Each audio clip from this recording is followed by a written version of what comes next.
It is evident from a variety of documents we managed to obtain. Never before published, many of the documents are written by Muhammad Yunus. We can reveal that Yunus discreetly transferred more than $100 million from Grameen Bank to the new company Grameen Kalyan.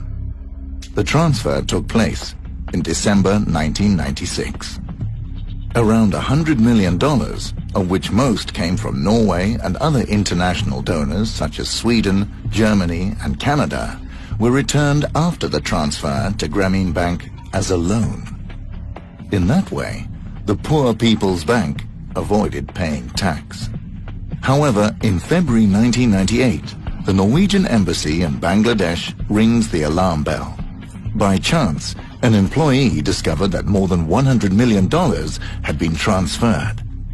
The embassy had not even heard of the new company, Grameen Kalyan.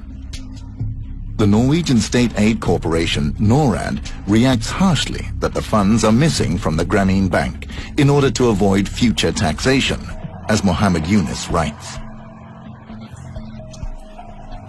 With gradual higher interest rate charged, more and more money will have to be paid out as taxes in future. Both the aid agency NORAD and the Norwegian embassy in Dhaka demanded that Yunus paid back all the money to Grameen Bank. However, and in spite of massive pressure from the Norwegian authorities, only around $30 of the $100 million was returned.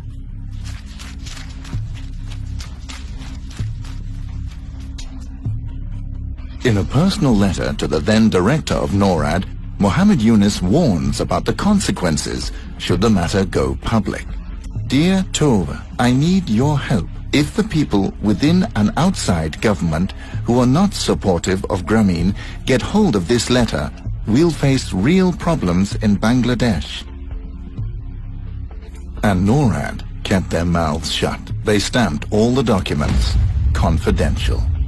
The case should be resolved as soon as possible so that it would not be known. We have repeatedly tried to get a comment from those responsible for NORAD's leadership in 1998, but just 2 hours before a scheduled interview, it's been cancelled.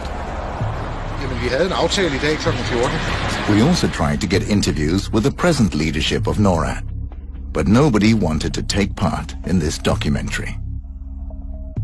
After the documents were released, the Norwegian Ministry of Foreign Affairs published a report concluding that the donor money from Norway in no way was used for unintended purposes.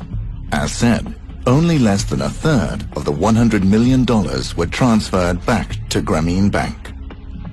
What happened to the remaining donor money? One can only guess. The official report from Norway does not give any substantial answer.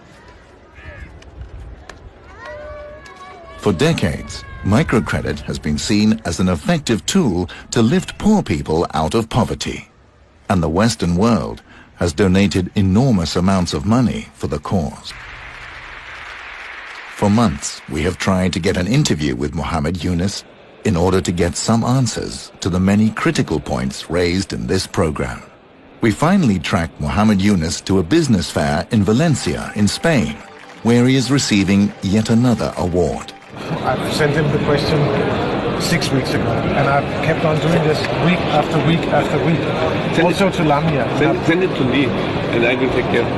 Very much. We arrange, and then we send it on. Just he doesn't want to do it today. Let's see a good time. When will I get that? We have repeatedly forwarded our questions and put forward the criticisms of Grameen Bank.